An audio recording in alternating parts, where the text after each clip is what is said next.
Hey everyone, and welcome to another episode of Outsiders Fantasy Podcast. We are your hosts as usual. I am Johnny Thursday Night tonight, and on my right is the ever so present in the updated news of sports athletes, Drew Schefter. Good afternoon, Drew. How's it going? Yeah, pretty good, pretty good. Pretty easy night tonight. We're basically going to discuss who sucks the least out of the NFC East. um, which one of these two? With Andy Dalton pretty much letting the air out of all hopes of Dallas fans everywhere after the game he had, it now comes down to the Eagles or the Giants. Probably to a lot of people. I still got hope in the Cowboys, but they're not playing tonight, so we'll worry about that another day. At least they can't lose tonight. Yeah. That's one thing going for. Positive. The Cowboys will be undefeated tonight. That is, And you can quote us saying that. the crazy thing is, if the Giants win tonight, they're in first place. Which is why I selected this ever so, at least what I thought is clever picture in the top right corner of our screen. As you can see, there are two dumpsters. One is on fire, one is not. I feel that is a great representation of the game tonight. Both teams are garbage. Just one of them is on fire, though. Which one is it? We'll find out before the night is over with.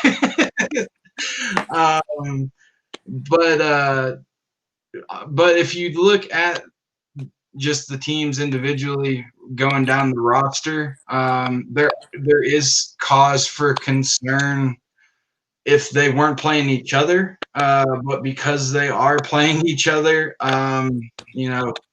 it's not that big of a deal. And what I mean is, obviously, Zach Ertz is not playing tonight. Any other team, that might be an issue. But since the Giants secondary is so atrocious, we might have another situation. Mark Wahlberg might put on a Philadelphia Eagles jersey like he did in that movie and come out and start catching passes, and they might be doing all right. So, it's just, this is going to be one of those crazy games where I feel like anything can happen. Drew informed me earlier that what was the total, the score for tonight for both teams? Oh, the over-under is 45. Yeah, the over-under. I don't know if I have that much faith in either team. Was it 45 you said? Yeah, 45. Yeah, so it could be 45 total, it could be 100 total, it could be 3 points between two teams. It just depends on who shows up. Good news is both starting quarterbacks are healthy, so that's always a good solid foundation to start off with. So if you got Carson Wentz, definitely. Hey, what's up, Chad? Dave, what's up? So if you have Carson Wentz on your roster, and you got some people out on bye weeks, or you got some other players that might be hurt, or the NFC East is a. Hold on, we'll do it one time for Chad, even though he's not in kerfuffle. Yes. One of those like air horns.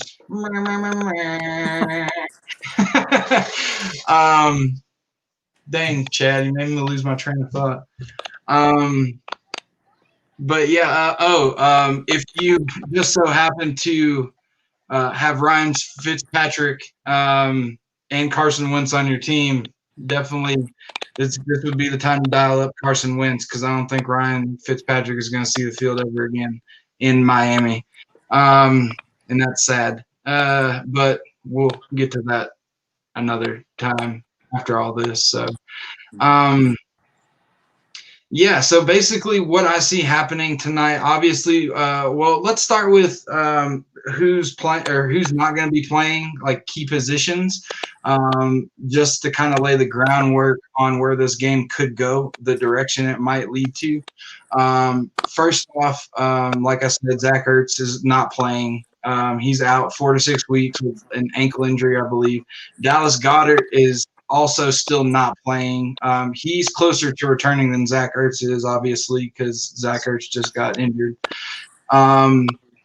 So neither one of them are going to be in, as well as Miles Sanders, the running back for the Eagles that started to really pick off this past week or two. He's also out as well.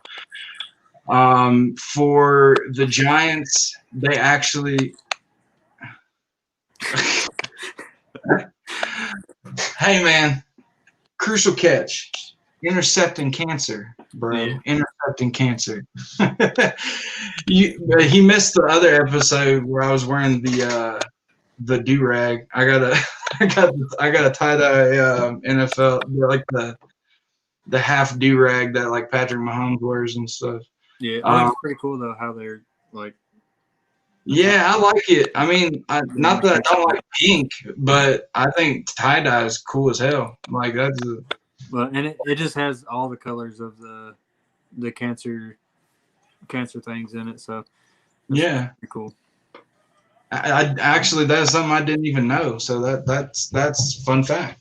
I appreciate that knowledge. I just thought it was tie dye. They just switched to it, but I'm an idiot. So that's what I get.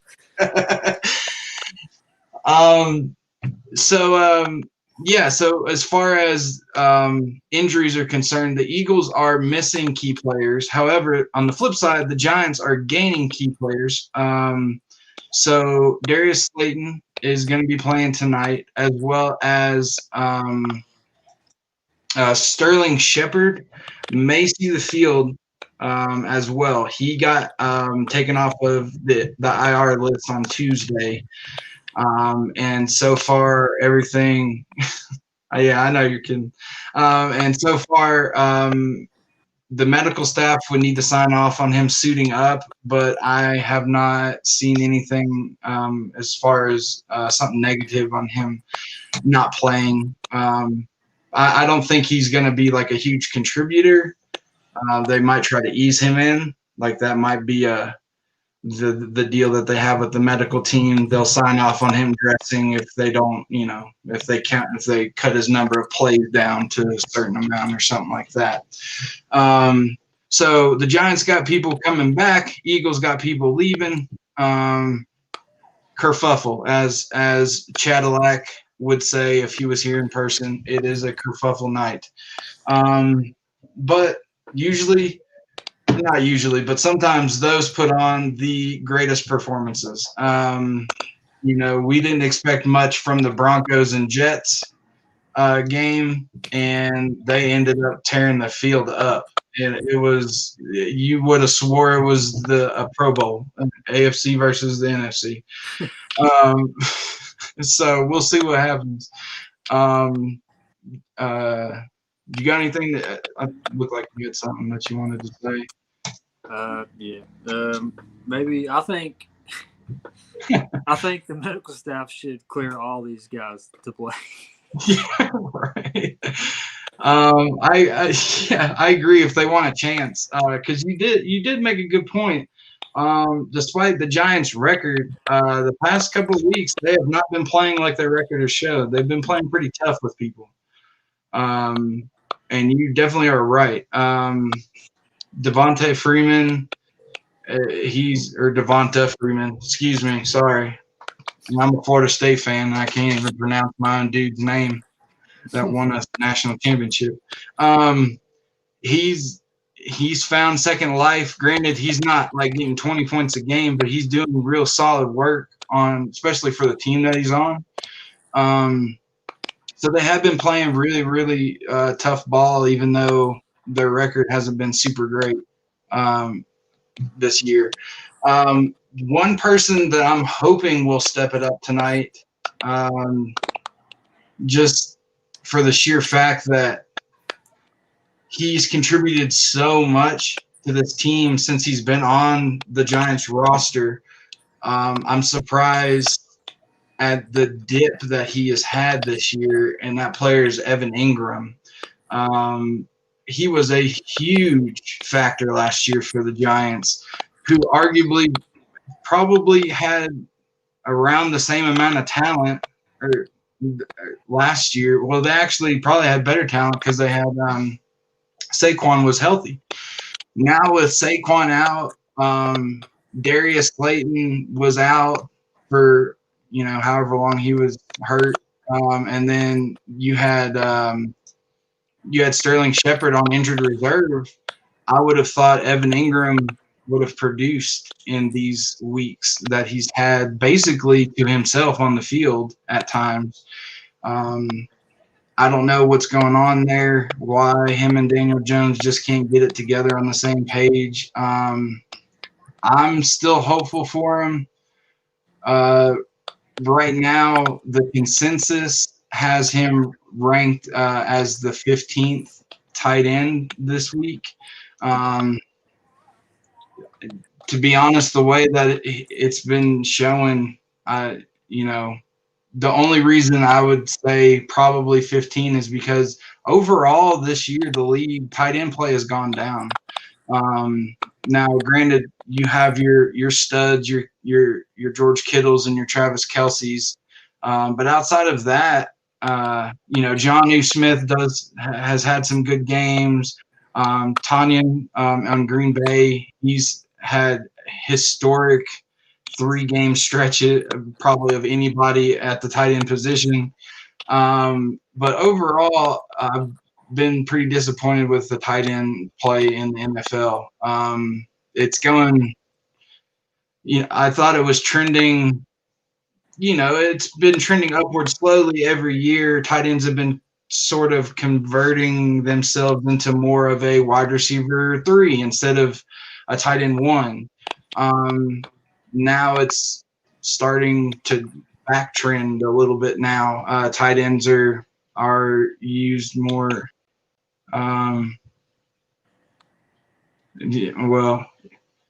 That's a complicated situation as far as Daniel Jones. I don't blame there is.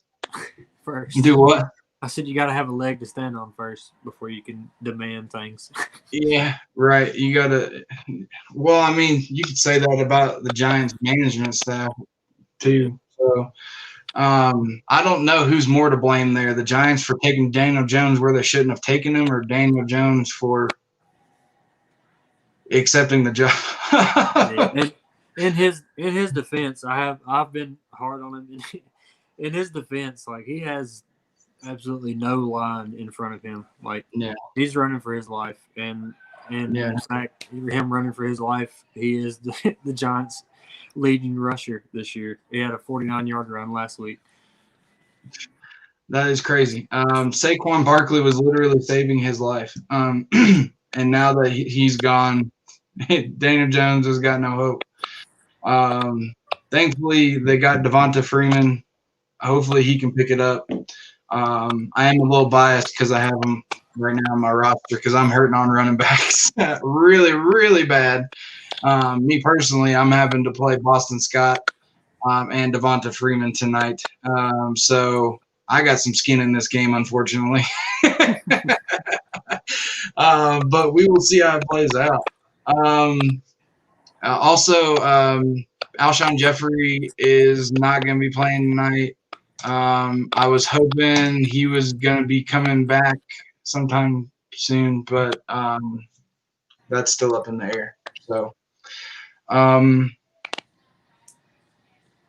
what I think is going to happen is the Eagles are going to come out. Obviously, they're going to test all these players that they have filling in for these injured people. So Richard Rodgers and Jason Kroom are the next 2 tight ends up for Philadelphia. And as you know, Philadelphia's tight ends are very important to their play calling, to their passing game, to their RPOs, to everything. These tight ends in Philadelphia are of a different breed. They have to be able to block. They have to be able to peel out, find soft spots, beat man coverage, do it all. And so far, Philadelphia has been very good at cultivating those prospects as far as with Zach Ertz and then Dallas Goedert, making those people into who they are. I believe, didn't Trey Burton play for them at some point as well? Yeah, I think so. Yeah. He was like behind those two. And yeah. And he's doing very well. All things considering this year, he's doing really well also. So yeah, those two tight ends. I mean, I wouldn't necessarily say that they would be sleepers, but definitely keep your eye on them because whatever they're doing in Philadelphia as far as coaching up the tight end position, it seems to work for them. Also, so if you're needing running backs as far as injuries or bye weeks go, like I said, I have Boston Scott. I would recommend picking him up if you're super desperate. Now, I wouldn't play him over someone you drafted or someone that's on your bench. But Boston Scott did get to play some last year, covering for injuries as well. And he definitely will surprise some folks if you haven't seen him play.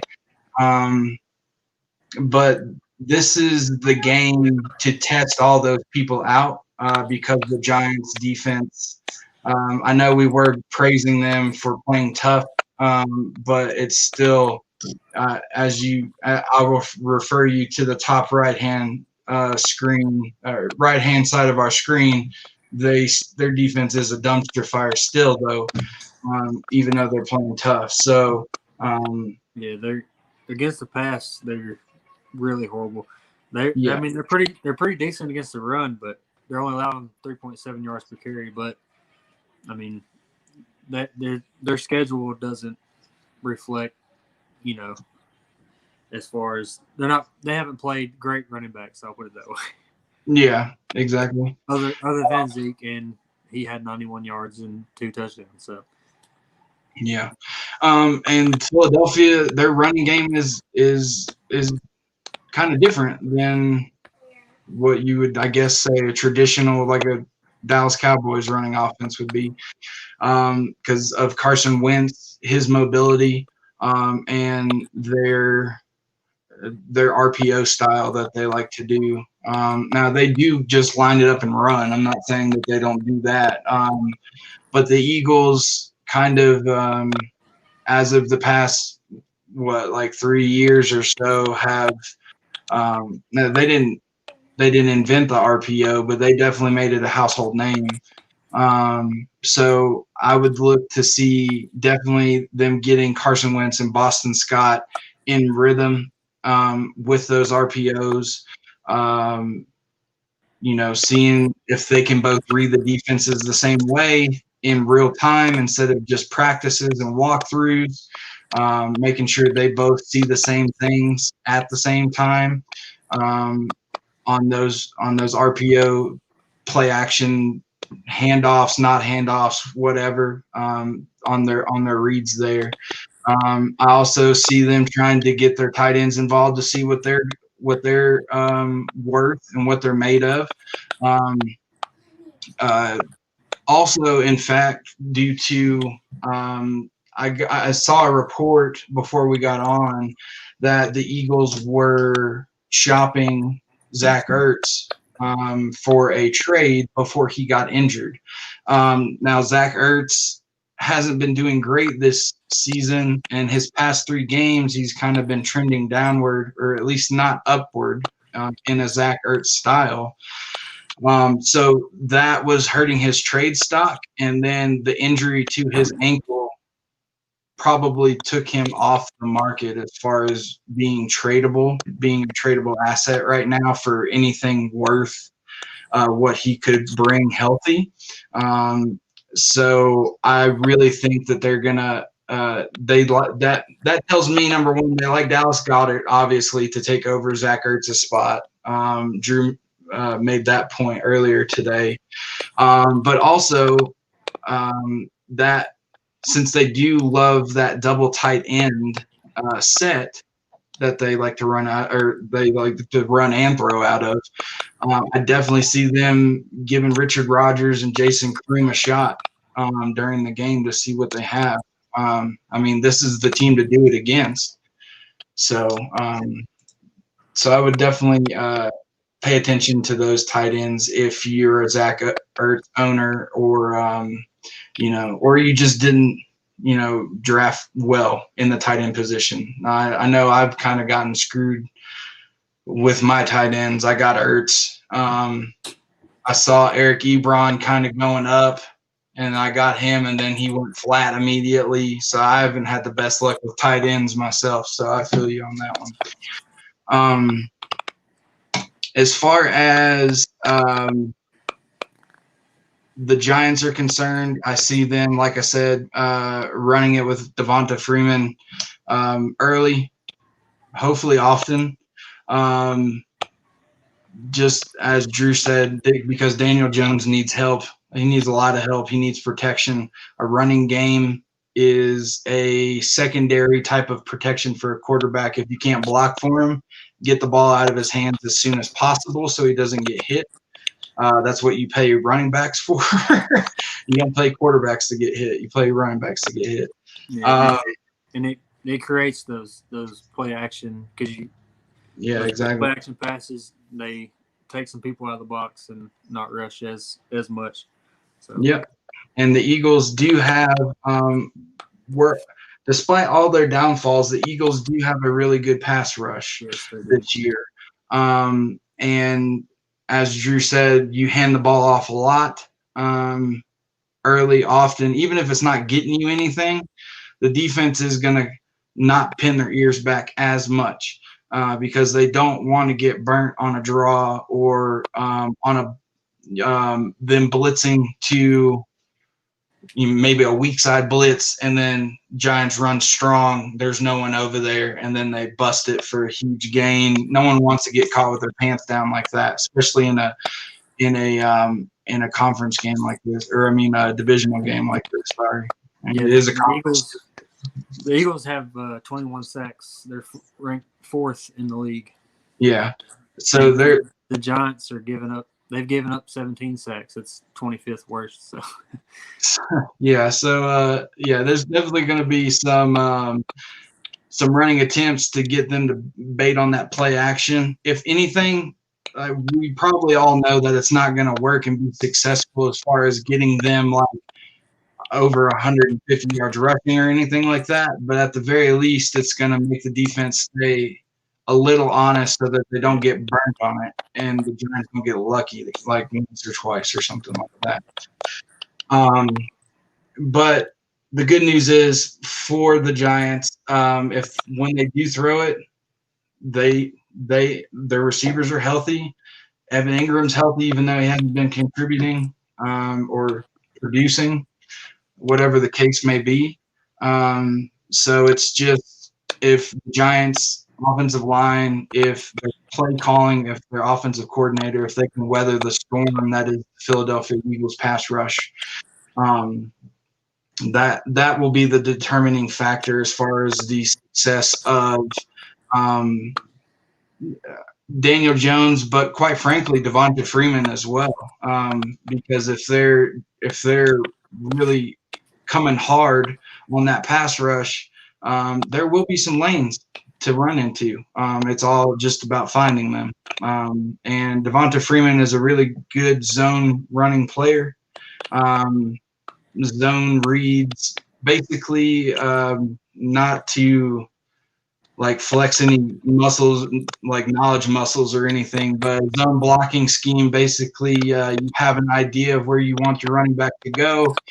Your blockers make contact with the defensive players, and you don't fight them. You just push them where they want to go, and you fan them out essentially, and you make holes for your running back to choose where he wants to go through.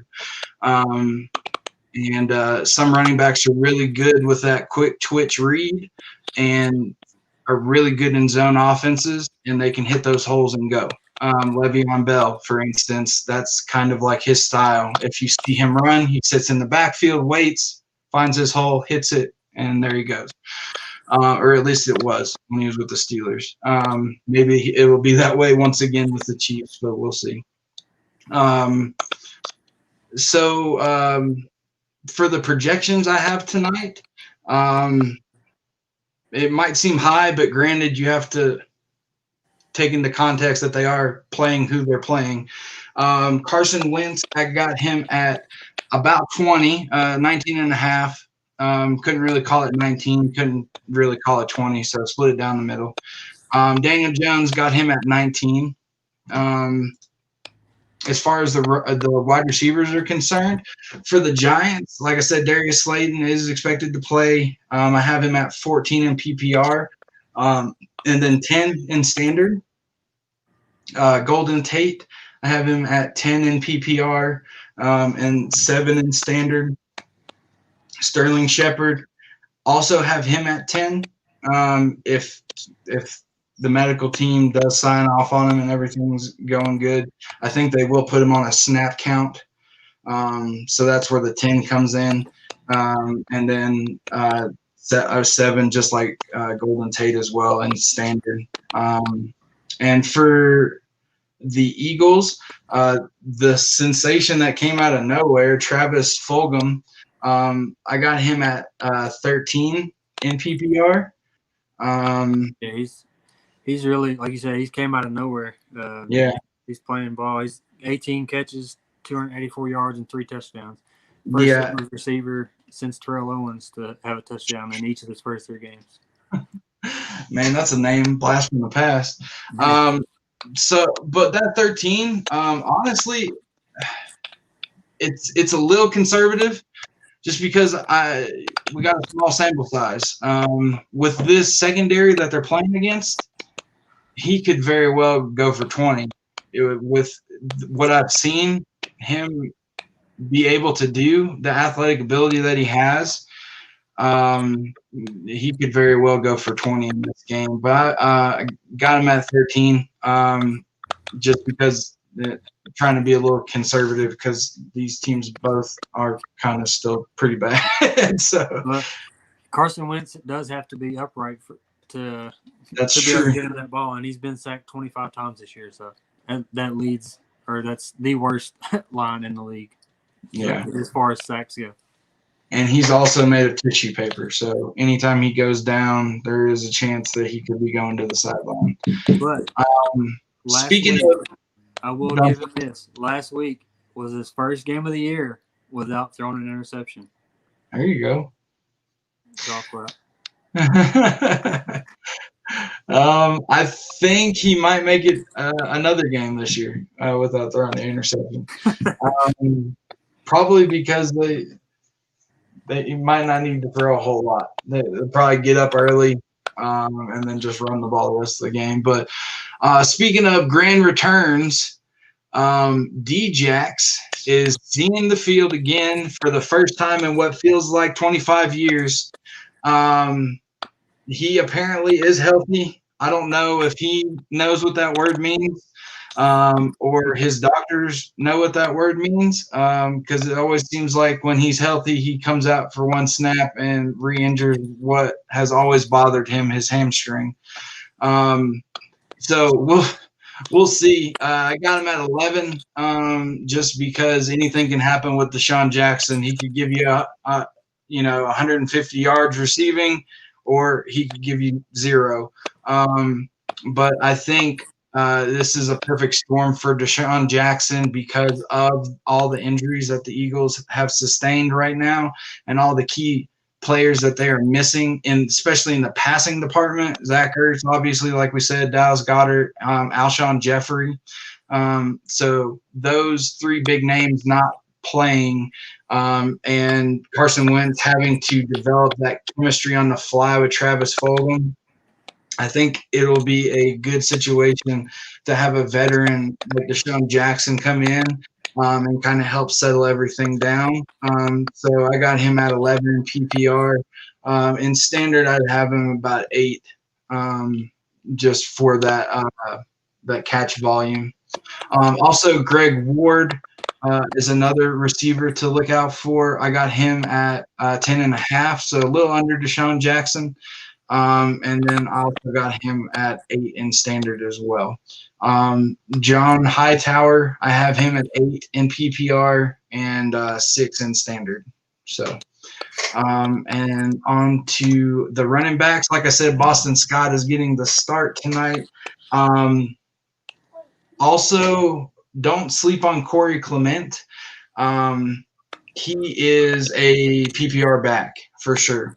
He is their third down specialist, whatever you want to call those types of running backs. I don't really believe the NFL truly believes in a third down specialist anymore. They just have receiving backs and receiving packages for those running backs. Sometimes they just so happen to go out there on third down. No, they're not missing Nelson Aguilar. They're not missing him at all. The only thing Nelson Aguilar would bring to tonight's game is coverage drawn his way. That dude cannot catch a cold in the middle of wintertime. You cannot convince me that guy is a good wide receiver. He's had some great plays. I'll give him that. He's better at wide receiver in the NFL than I could ever be. But as far as NFL caliber, no, I don't think they're going to miss him that much. Yeah, he is healthy. That is more than you can say about most of the Eagles receivers. Yeah, yeah, that's true. You can say that. He is healthy. I believe he was talking about Freeman here. Yeah, they cut him. Yeah, they got Todd. Atlanta had the opportunity to get Todd Gurley, so they parted ways with Devonta Freeman because he's had some injury issues. So how do you fix your running back injury issues situation?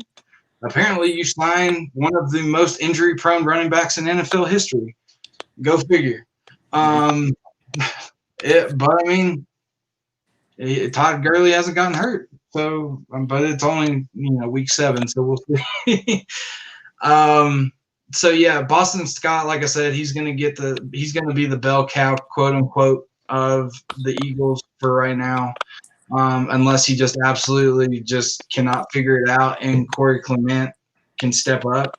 But how I see it, how it went down last year as well, when they were having problems at the running back position, Boston Scott was your running down or running package back, and then they brought Corey Clement in when they were more in passing situations. So Boston Scott, I got him at 13 just for the volume of running plays. He'd probably get some passes as well to keep the defense honest so they don't key on if it's a pass or a run, depending on the running back that's in place. And then Corey Clement, I got him at 8, and that's probably solely going to come from, not solely, but mostly probably going to come from the passing game. Devonta Freeman, I have him equal with Boston Scott, 13 in PPR. It's probably going to be like 11 or 12 in standard. Devonta Freeman's not really known for being a pass catching back, and he can, but that's what Dion Lewis is and Wayne Gallman are there for. And I have both of them, Dion Lewis and Wayne Gallman. I got them both at 3 in PPR, 3 points. I don't have them at a whole lot just because Devonta Freeman has been producing decently for the Giants. And I think he's pretty much their go-to guy. They found the type of offense they want to run, and that's more of a traditional type of, hand the ball off to your bell cow running back and then, just a normal pro style offense, I guess you would call it. And they've seemed to have found their groove, at least in the running game, for Freeman, because he does seem like he's found a little bit of a rejuvenation as of late. I was worried about him in Atlanta. Just can't get right for some reason. Got the itis. I don't know what happened. And he took whatever time off that he had, developed some sort of chip on his shoulder, and he is running pissed off now, and you could see that. And if he can bring that same attitude tonight to this Eagles game, I think he will be the difference maker in that game. Because if the Eagles can't stop the running game, as good as their pass rush is, it's irrelevant.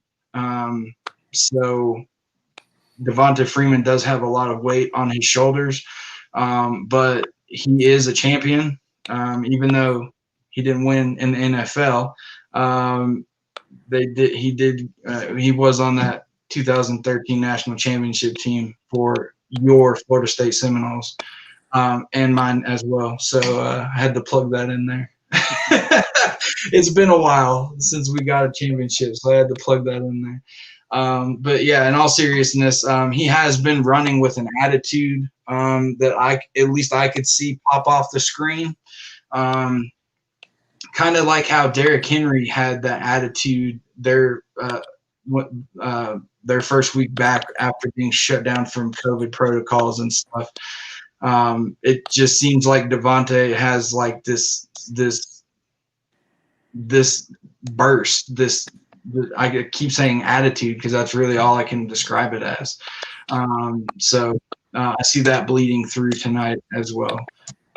So on to the tight ends. I know we did talk significantly about the tight ends that weren't playing, but for the prediction or projections as far as the tight ends that are playing, I have Evan Ingram.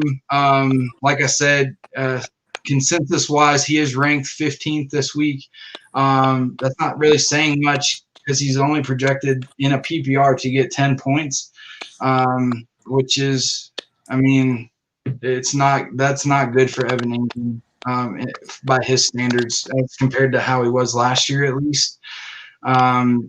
So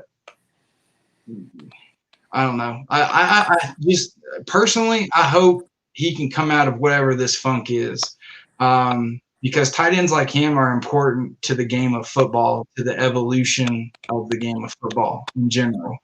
Because before, these tight ends like Kellen Winslow Sr. and, slowly but surely these tight ends have been evolving into these just ridiculously tall, big, fast wide receivers that just so happen to bench press almost 400 pounds and can block defensive linemen.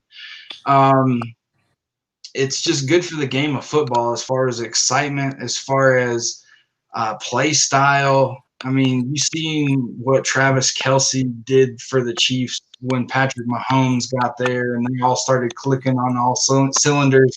It's like a fireworks show every time they get out there. So whatever funk he's in, or whoever has the funk, whether it's him or Daniel Jones or whoever's calling the plays, I hope they get over it, because I'm ready to see some good tight end football again. If he can get out of the funk that he's in, or like you said, it may be Daniel Jones or just the play calling in general, I don't know, but the tight ends can take a lot of pressure off the quarterback with quick high percentage throws. Yeah, that's true. Tight ends are known to be very good safety blankets for struggling quarterbacks or young quarterbacks. Being a Dallas fan, Jason Witten was the security blanket for many a Dallas quarterbacks, and he's still a security blanket for the Raiders now when he's in there at the times that he's in there. I think he got a touchdown last week. I think. Yeah, he's still doing it, man. Old man Witten. It's weird to see him in something other than blue, but right. It's But a it's cool business. to see him still do it, though. You know what I'm saying? It's cool to see he could still contribute. Even if he couldn't, man, I would pay him millions of dollars just to sit and coach my other tight ends on the sidelines. Like you can't. He's got so much knowledge that you can't get that just from a coach. Dalton Schultz and Blake Jarwin both have, commended him a lot about just how he worked with them, showed them just little tips, tricks, and I seen the thing he was telling them that as a tight end, you're the weakest of all the big guys, and you're the slowest of all the little guys. I was just about to say that. Yeah. So you have to find that in between and be the best that you can be. So yeah, I saw that quote when he said that, and I thought that was the most clever thing. And it just shows the mind of Jason Witten and how he thinks. And don't think for a second that he's discrediting himself and not thinking that he's not an elite athlete. I'm sure he knows he is, but with all due respect to all of the athletes, I mean, he is right. The tight end, you technically are a lineman, but you're the smallest, weakest lineman on the line, and you're used now in today's NFL as a wide receiver, and you're usually one of the slowest out of that group. So you just can't get ahead either way. So he had to be really good at finding soft spots in the zone, learning how to run crisp routes, getting his timing down, because he understood where his weaknesses were compared to everyone else's strengths on the field. So, yeah, so that was a great quote that he put out there. The funk is contagious in MetLife Stadium. Both New York teams have it. Yeah, that is absolutely true. Could be something to that. Could be something in the water. I don't know. I don't know, man. I don't know what happened in New York. Like that's the when you think of places people would want to play, California, out in LA, New York comes to mind, Miami, but for some reason, those prime destinations for people that have a lot of money, for some reason, their teams are struggling. The Dolphins haven't been great in a really long time until Fitzpatrick came along and resurrected it just to have the rug jerked out from under him. Man, that's just. Can I demand a trade for him? Yeah. I think we're ready to talk about this now. We did all the projections. We broke down the positions. Yeah, let's go on this rant for a second. What the F, man? I know this is a family show, so I'm not going to cuss like on our wrestling show. But Fitz put his heart and soul out there this year, and he has nothing to prove playing for a team that no one took seriously and weren't playing for anything except for a first overall draft pick. Fitz put the team on his back with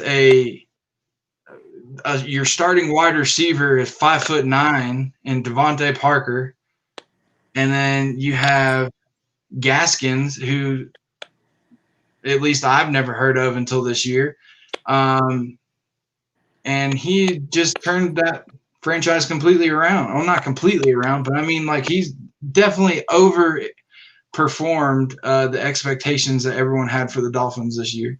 And then in Ryan Fitzpatrick fashion, puts an unbelievable performance, plays himself out of a job. I didn't think that was possible for a quarterback in the NFL, but he played so good. He got to sit early, and then press F for Fitzpatrick for sure. He played so good, they rewarded him by sitting him early, and never letting him leave the bench again. They put Tua in, and apparently Tua can hand off like no other. And they're absolutely in love with the way that kid can hand the ball off to the running back. Because I saw Tua throw maybe 2 passes. Because at that point the game was already over. But I don't know. From what I've read, Brian Flores, their coach. For those of y'all that don't know Brian Flores' background, he comes from Bill Belichick's coaching tree. So he is a no-nonsense guy. He tells you how it is. I personally wouldn't expect him to lie in an interview regarding start and sit on a particular player. Granted, there is misinformation. I'm not naive to think that coaches throw misinformation out there and things like that. But he was asked, I believe it was last week, when they would see Tua on the field. And Brian Flores, and I'm paraphrasing, he said that he's in no rush to put Tua out there because he said if Tua were my son, I would not feel comfortable putting him out there, or I would not put him out there until I felt comfortable, given his history with the injuries that he had, the surgery that he had, how long it's been since he's actually had contact. And for those of y'all that have never played any contact sport or anything, you have to build up a callus. It's not going to be a callus that shows like on your hands or something like that, but your body it has to get used to getting hit and taking a beating. As we've seen this year, without a preseason, without a mini camp, without that hitting in the beginning of the year and people getting used to it, we've seen so many injuries happen. And that's in 1 week there was like 8 ACL tears across the NFL in 1 week. Exactly, because people are just not used to not only are they not used to being hit, but their body is not used to reacting in game speed mode or whatever you want to call it. You can practice and you can practice and run and train and get in the game, and it's a totally different feel. Like exactly. Yeah, because your muscles you have so many small stabilizer muscles that don't always activate unless you are in a certain mode. Like you can go to the gym and do curls and bench press and military press and all that stuff, but that's isolation on certain muscles. You're not going to get the full range of motion workout for those little stabilizer muscles as if you were doing a kettlebell, because you're using everything to get it up to a certain point. So it's kind of the same concept with contact sports or just sports in general. If you're in practice, yeah, you can run sprints, you can run laps, but what you're not really practicing for are those sudden hard stop cuts, jukes, dead legs, all that stuff. Yeah, you can put cones out there and do cone drills and stuff like that, but your mind already knows, okay, I'm cutting at this spot. So your body is already ready subconsciously when you get to that spot to cut. In a game, it's different because you got to react on a dime. And that's when people tear ACLs, they sprain their MCLs like we saw with Nick Chubb. And then it's the same way with getting hit in contact sports. You can hit a pad all you want to. Pads don't hit back, and even if they did, it wouldn't hurt that bad. But when you're hitting grown men for a living, you need to build up to that, or your body is going to wear down really, really quick. So anyway, we kind of got off on a tangent, but Brian Flores essentially was leading with that, saying if that was my son, after everything that he had gone through with his injury, with his surgery, with his recovery, with how long he's been out of the game of football in general, just having him run around was a concern for him, is what it seemed like in the interview, let alone actually putting him in harm's way of getting sacked. So that was his comment. He was not ready to put Tua out. He was looking at Tua as his own child, and he was not wanting to risk it, and there was no biscuit to risk it for because Fitzpatrick was playing great. And then, lo and behold, a week later, crazy enough, Ryan Fitzpatrick plays out of his mind, and then in a good way for those of y'all that didn't see the game, got to take an early sit because they were blowing the other team out. Tua comes in, and then it's like Brian Flores didn't say any of that. So I don't suspect Brian Flores to lie about something like that. I think that probably came from a decision above him. It's no secret. Everybody, the media included, everybody has been chomping at the bit to see what Tua is going to do. Everybody's so excited to see Tua and what he can accomplish on the NFL level. And I think it just got to the point where management couldn't take it anymore, and they wanted to see him play. And so they made the call. Tua went out there. And apparently what they saw in those few plays was enough to say, thank you, but we'll see you another time to Ryan Fitzpatrick, who, in my opinion, is a proven NFL quarterback. Yes, he does have an interception history, but they call him Fitzmagic for a reason. So I don't know. They did him dirty, in my opinion. I hate it for him. He said, and I will quote this. He did say that trade Dalton for Fitzpatrick. I mean, I would in a heartbeat. But he said that this has happened to him several times in his career. Obviously, he's a journeyman. But he said out of all the times, this one hurt the most because of the success that they were having, the numbers that he was getting. This was arguably probably one of his best statistical years in a 6-week stretch, probably ever in his career, as far as completion percentage, interception to touchdown ratios, pushing the ball downfield.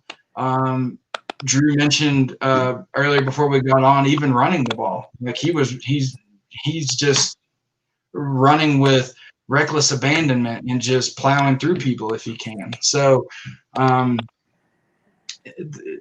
he's averaging 5.4 yards per carry as a quarterback. And Derrick Henry, the NFL's defending leading rusher from last year, is averaging like 3.7, 3.8 yards per carry, something like that. To put that in perspective, granted, Derrick Henry has rushed the ball over 100 times so far this year already. So averages can be a little deceiving depending on the number of touches, but still, for a quarterback as old as Fitz is, who's not known for running, to be averaging 5 yards a carry, I mean, that's pretty astounding on top of the throwing success that he's had. So yeah, if I'm with Drew, I'm on the campaign to get him traded to somewhere that will appreciate him, because he's shown he's got at least 3 more years left in him for sure, in his arm. His stats, I mean, he's completing 70% of his passes. He has a little over 1,500 yards. I mean, 10 touchdowns. And, I mean, yeah, he's got some interceptions, but that's no secret. He's done that his whole career. But how many touchdowns did you say he had? 10. 10? Okay, so to put that in perspective, we were going over the numbers for Russell Wilson earlier today. Russell Wilson, what did you say, Drew? He has 19 touchdowns. 1,900. And he's 19 passing touchdowns. He has 1,500 yards. 1,500. Okay. So and more yards than Russell Wilson.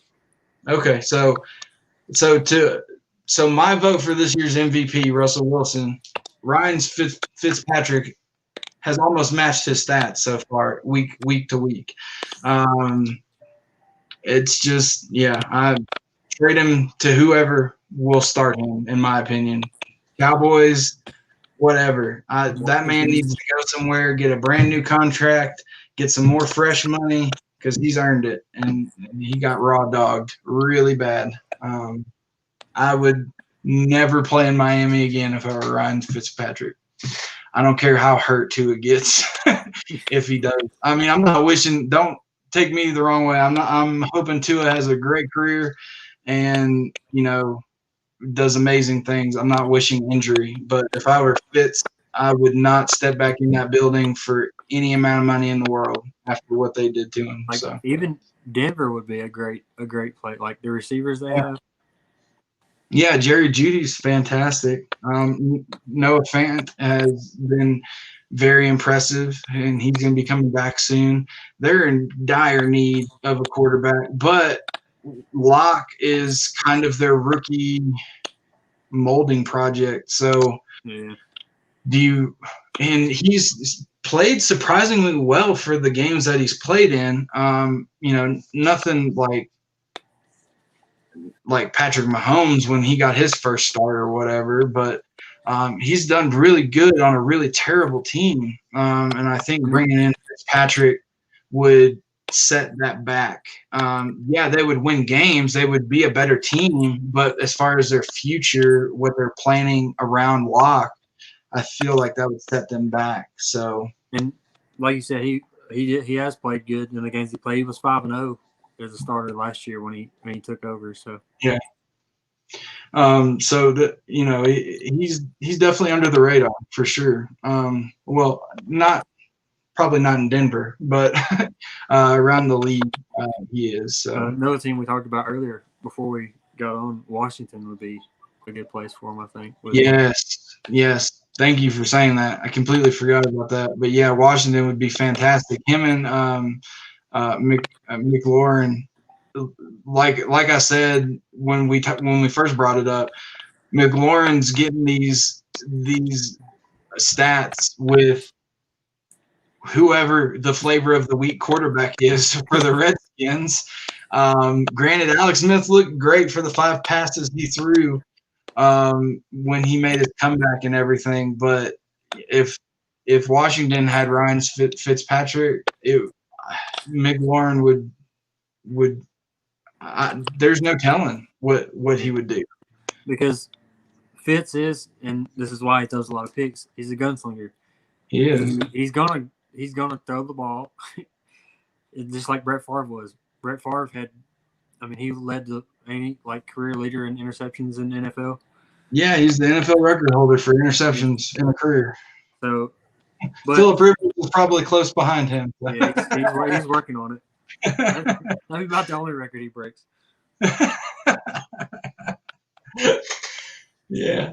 But yeah, I would love to see him go play in Washington. That would be such a honestly, if I own a sports media outlet, that's where I would want to see Fitzpatrick go. Like that is such a feel good story. Ron Rivera is battling cancer, kicking cancer's ass. He's going to treatments throughout the week, still showing up at practice, still showing up in coaching on the weekends. He's doing the absolute best with what he's got. Then Alex Smith comes back and he looks great. It's always cringing when someone gets close to him because of what happened. He almost lost his leg. But he looks good. McLaurin has come out of nowhere and he looks good. I mean, it's just the only 2 things that would make the story better is if Adrian Peterson was still there and he was having his success like he was having, and Ryan Fitzpatrick. That's another move that that's happened this year that I didn't understand. Like Peterson was set to be the guy, like especially with guys getting cut. Yeah. for what was it? I forget. He got in trouble for something, and then you turn around and you cut him because of that, and then you turn around and cut Adrian Peterson, and then who do you have? A bunch of basically misfits. Yeah. I don't know. And they don't even have they let Chris Thompson go too. Chris Thompson was their receiving back for a while there. He plays for the Jags now. So. Favre and Rivers trained together in the off season. Yeah, they probably do now, for sure. And Wranglers, and they line up all of Philip Rivers' 13 kids. And they just have target practice. They were Wranglers and copper fit.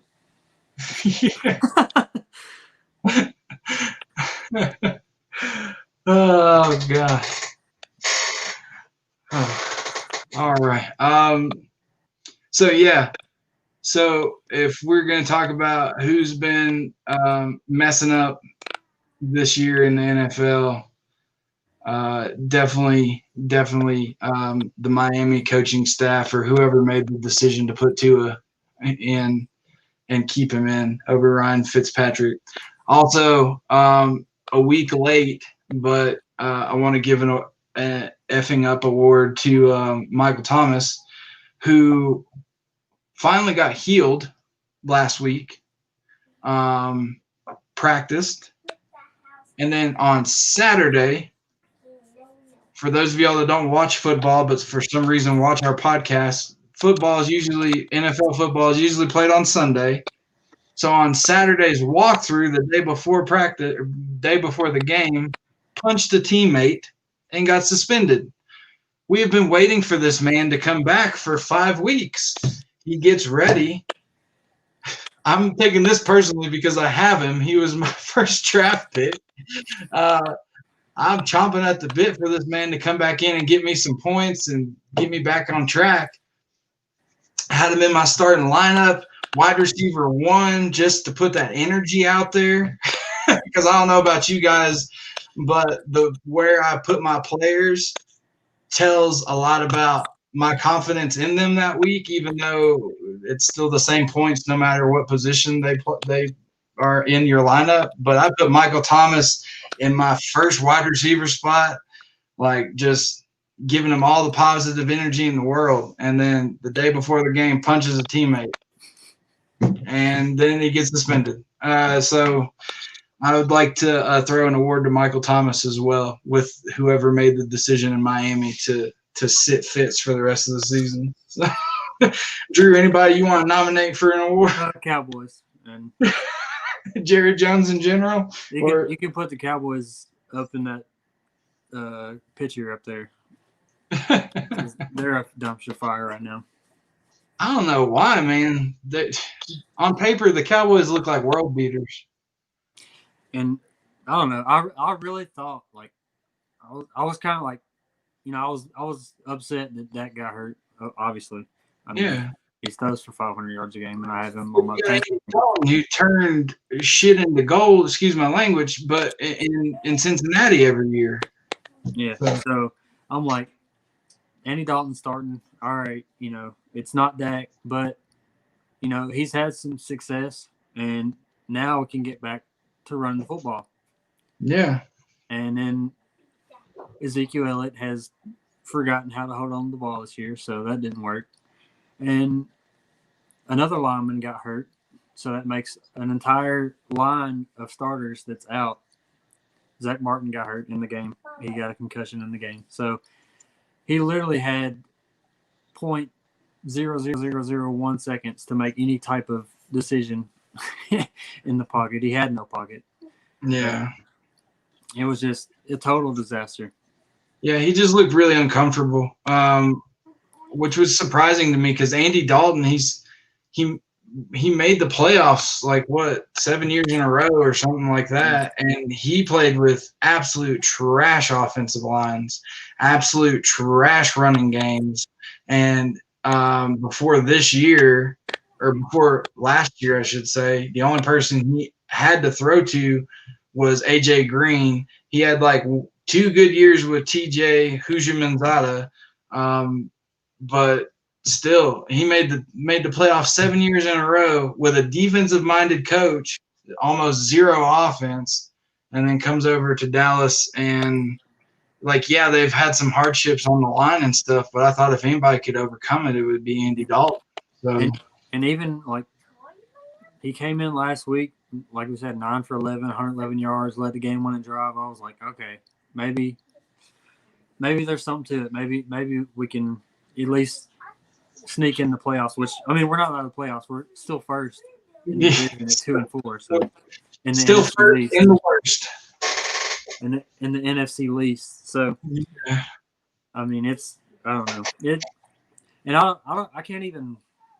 I've seen a lot of people already calling for McCarthy's head. Like I can't even put that on McCarthy because they do have 13 players on IR right now, but the defense they're just one of the worst defenses I've ever seen in my life. I don't know why, because literally you and I were talking before the season, before we even started this podcast, and was I not raving about how I thought the Cowboys had the best linebacker core in the NFL from outside to inside.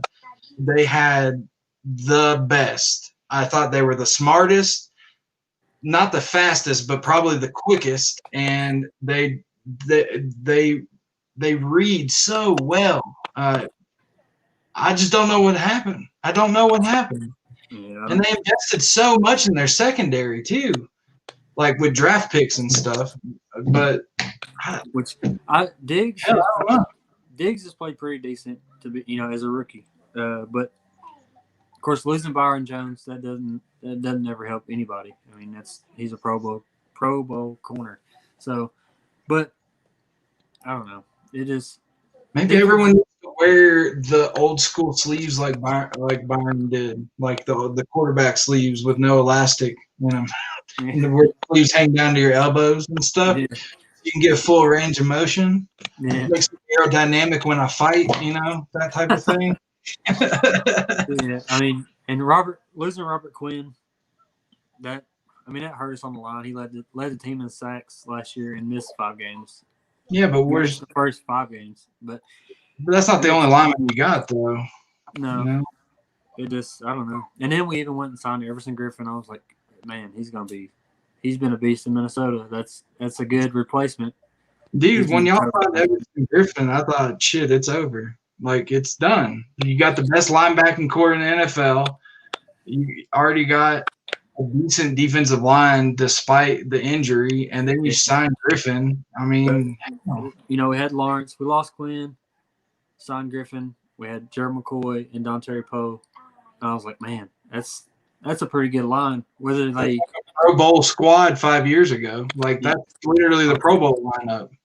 I'm like, that's a pretty good line, but McCoy got hurt, so they cut him, and then Everson Griffin, he hasn't even showed up yet. I don't think. I think he's still in his off season or something. I don't know what he's doing, but he just.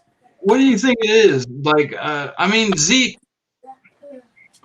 Zeke, I can understand. Him and Dak are close. They got they're basically grew up together. If you want to consider. Well, we appreciate it. That's what we're here for. Awesome, man. Yeah. Appreciate you watching. Hopefully we can keep giving you some good advice. Because don't tell anybody, but we don't really know what we're talking about. We're just guessing. But I'm just kidding. Really, fantasy football is like anything, gambling. It's a crapshoot. All you can do is take in as much information as possible, put that together, try to make some sort of deduction as far as how something's going to play out due to past circumstances, what teams have done in the past, current stats. It's a lot of moving parts, and you just try to predict. Thankfully, we have been right for you. There's probably equally amount of people we've been not right for, but it's good to see that we're helping at least one person. So congratulations on your streak. So. if I could go back and study as hard as I do for this as I did like in high school, if I could study this much in high school as I do for this, I guess what I'm trying to say. Yeah. I think I'll probably doing a lot better because it's since we started this, I feel like any like spare time I have at work or anything, I'm constantly looking up Breaking down game film. Yeah, how did this player do this week against this defense, or like just it's a constant film and articles and interviews and just I mean it's I love it. Not to make what we're doing sound any more important than it should, but I mean it's a grind to play fantasy football in general. Whether you're doing the only reason we started this podcast is because we were doing this type of research and this type of in-depth thinking and guessing, and we cared this much about it to spend like probably at least for me personally, like half my day researching football every day. We decided we might as well just like do something with it and see if it goes somewhere. So yeah, it's definitely it's a grind for people that just love playing and that take it semi-seriously. Like you don't have to be an expert, quote unquote expert, to put the work in and to make certain assumptions and predictions. You just got to read the context. It's all about the context. You can't just look at the stats the day after and think that's going to tell you the whole breakdown. You don't know if they got blown out. If 1 week Derrick Henry only got the ball 16 times for like 60 yards. Oh man, Derrick Henry fell off. No, that's not what happened. Titans got behind, stopped running the ball. It's all about how the game goes. Exactly. It's game script and context. That's really how the game goes. Like that's something that like no one can predict how the game's going to go. Like we can predict how we think it's going to go and how it should go, but at the end of the day, like we can't be like, oh well, they're going to get behind early and then he's only going to get it 16 times. So yeah, you just have to. That's why we study so much on the things that we study, is to try to get as close to that as we possibly can. Yeah, and sometimes we fail miserably, 100% miserably. But at least for one person, Sir Nathan, it's at least gone well for him. So, and for anybody that doesn't know or haven't seen the post on Facebook or anything, we do appreciate all of our followers. And once we reach 500 followers or subscribers, we will be doing a giveaway. So tell all your friends, share the page, invite people to like the page. Like let's grow this thing together. So yeah, for sure. If you guys appreciate the advice that we're giving out, I do respect that you want to keep a good secret to yourselves, but show us some love and share the secret to the world. And we promise you, if you help us get to 500, you can DM us on Facebook personally, and we will answer any of your fantasy questions if you help us get to 500 subscribers or followers or whatever you want to call it. We will be your personal start sit, waiver wire pickup, whatever you want us to be. We will completely sell out for you for 500 followers. That's our first milestone, and then each time we hit a milestone, I hate to see how desperate we get for 1,000. So yeah. We'll be giving out cell phone numbers and everything. You can call me anytime, night or day. I'll answer at my kid's birth, whatever, on the operating table. Doesn't matter. Hold on, doctor. This guy needs to know whether he needs to start Carson Wentz this week. Right. Yeah. Hold on. Let me crunch these numbers right quick. Man, I didn't think math would ever come useful to me until I started playing fantasy football. shout out to all the math teachers in the world out there because y'all helped me learn PPR really quickly.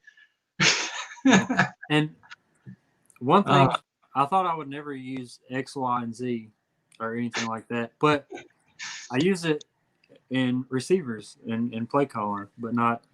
I haven't done it in math yet, but who knows? Maybe we'll get there. Maybe we'll get there one day.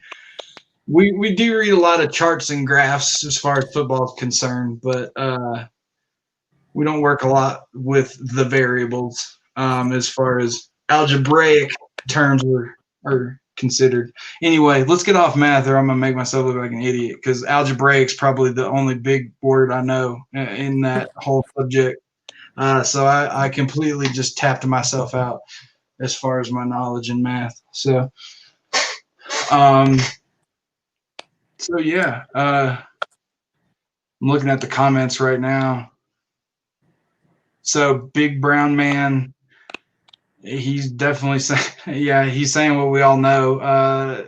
He thinks that tonight's game is going to go up into a big dumpster fire. And on Xbox, I don't know quite what he means by that, but I guess even the simulation on Madden is even a dumpster fire. Spoiler alert: we do not do that to get our predictions for these podcasts. We don't run simulations on Madden. We don't have that much time to see. Like I did see. I forget what site it was, so you have to forgive me for that. But they run simulation, but they run it like 10,000 times. Yeah, it's pretty wild. I'm kind of interested now that Dylan brought it up. Sorry, Big Brown Man. Yeah, the XYZ button. Now I get it. Yeah. Okay. He did. Yeah, on the controller. We get it. I was slow at first, but I caught on. But thank you for making sure I doubly understand. I appreciate that. Shout out to Dylan, to little bro Dylan, always keeping me on my toes, making sure I understand stuff. But now that he brought it up, though, I kind of would be interested to do a 4-week experiment and just simulate, half the games and just write our predictions first before we simulate the games, and then see how it works out from there.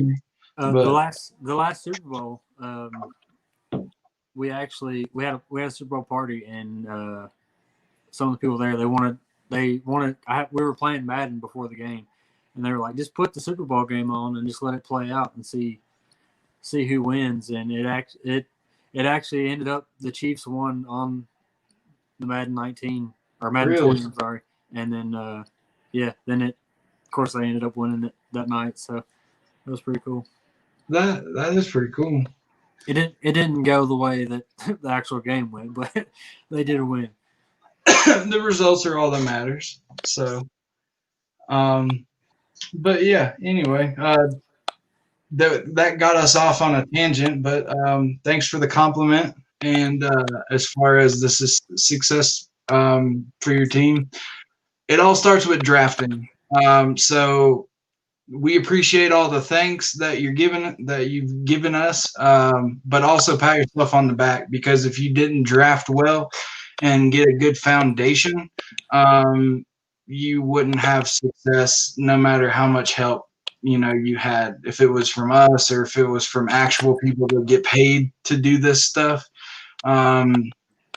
It all starts with a good solid foundation that you get from drafting well. So pat yourself on the back for that. So that's for sure.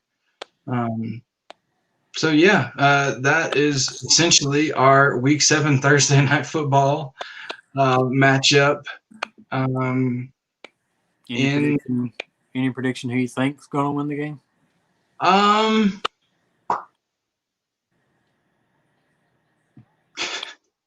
I think we all lose as America tonight for this game, because we also have the debate, I believe. So this is going to be a bad night for our country on the whole.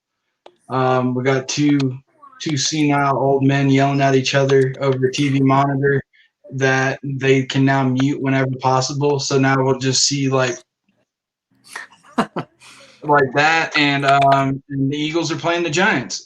So tonight's going to be a forgettable night in America. That's for sure.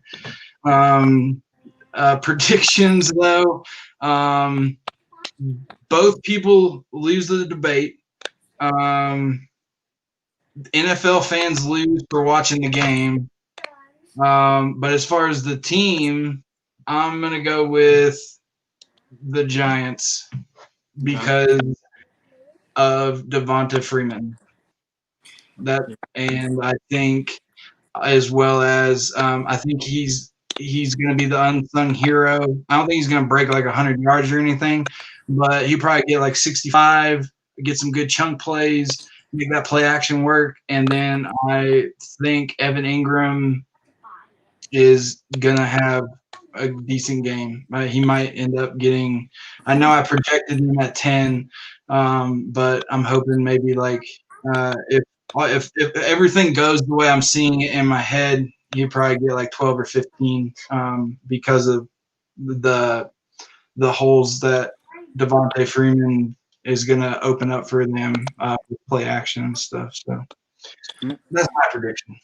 I'm on a roll with Philly, and not because I think they're just going to obviously they'll outscore them if they win, but I think they're not going to dog walk them or anything. Yeah, and I think the Eagles' pass rush is going to, and defensive line in general is going to play a big role in this game. As we said earlier, they're 4th in the league in sacks, and they're 8th in the league in quarterback pressures. So I think that they're going to clog that middle up, and like you said, I think he'll get some yards because they're going to want to get him some carries to try to help take pressure off Daniel Jones.